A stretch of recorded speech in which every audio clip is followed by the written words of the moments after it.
mag-aararo po kami dito sa bukid para makapagtanim na po kami ng mga gulay. Hello, minasan, konnichiwa. Tara, samahan nyo kami today's mini vlog. Alas 2 pasado ng hapon ay nag-out na po ako sa trabaho. Dito po sa pinagbabaytuhan ko ay hindi po araw-araw meron akong pasok. Kaya sa mga nagtatanong po kung meron akong trabaho, yes po mga auntie, meron po. Kaso nga lang hindi araw-araw. Diba? Gumen na! Gumen na!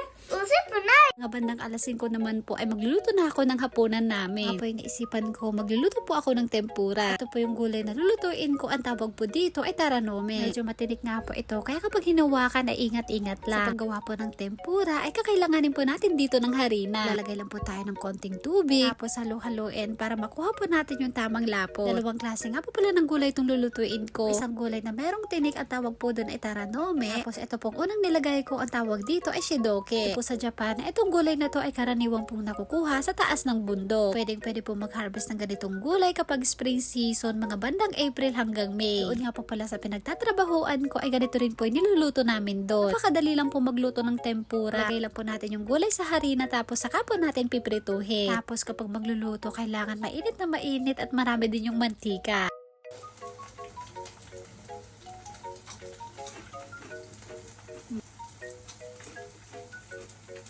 Sa pagluluto ng tempura ay pwede rin iba't ibang klase ng gulay. Pwedeng talong, okra, kalabasa, kamote, broccoli, patatas, carrots, at marami pa pong iba. Ano nga po mga auntie, pagkatapos po ng siyam-siyam, ay tapos na rin po ako magluto ng hapunan namin. Yan nga pala, ay gumawa din po ako ng vegetable salad. Tapos ito naman po yung labong na niluto po ng binan kong babae. Banding isda at yung niluto ko pong tempura. Fast forward nga po tayo mga auntie, kinabukasan po mga bandang tanghali. Nagpunta po kami dito sa bukid para maglinis. Tingnan ko nga po kaagad yung mga tanim naming mga bawang. Natuwa po at excited na akong mag-harvest. Sa mga tanim naming bawang ay tinanim pa po namin ito na nakaraang taon. Sinubukan lang po namin baka sakali. Hey mga auntie, ito yung mga labanos na tinanim namin last year. Hindi namin na-harvest kaya namulaklak na. Hey Violet, ang ganda.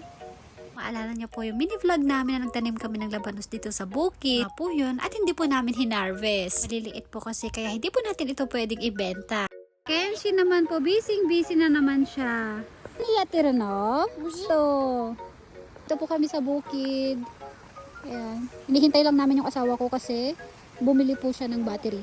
Maglilinis po kami ngayon dito. Kanina mag-aararo na po sana si Hapon, kaso nga lang hindi po mandar yung traktor. Malis muna po si Hapon para bumili ng bago. Tapos po ng isang oras ay dumating na nga po yung asawa ko. Agad na po yung pinaandar yung traktor. Kasi naman po napakasipag, busy pong magbunot ng mga labanos. Hindi na nga po namin ito mapapakinabangan dahil namulaklak na po at magulang na. Halos sa September na lang ulit kami magtatanim mga auntie. Kada taon ay ganito po yung ginagawa namin dito sa bukid. Tatanim nga po pala namin dito ay kamote at saka patatas. Tapos ang kalyong Hapon naman po ay gusto rin po magtanim ng mga beetroot.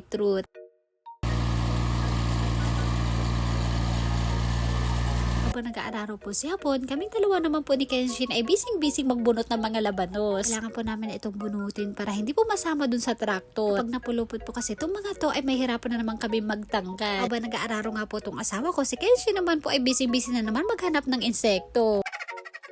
Mabilis kami matapos ay magtatanim na po ako dito ng mga kamote. Siyempre bago tayo magtanim, magbungkal-bungkal muna tayo ng lupa. Ay na ni ante, agbumbungkal manan.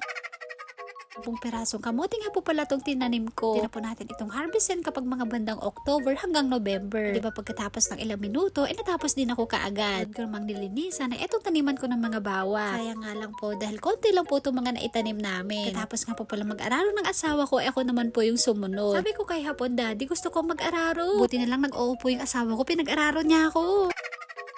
Si Hapon po kasi ayaw po talaga niya akong pinag-aararo. Kasi nga po baka daw po masira tong tractor namin. Tapos hindi ko pa daw po kasi ito kabisado. Sabi ko naman sa kanya, hindi ko to makakabisado kung hindi niya ako tuturuan. Diba tama ako mga auntie?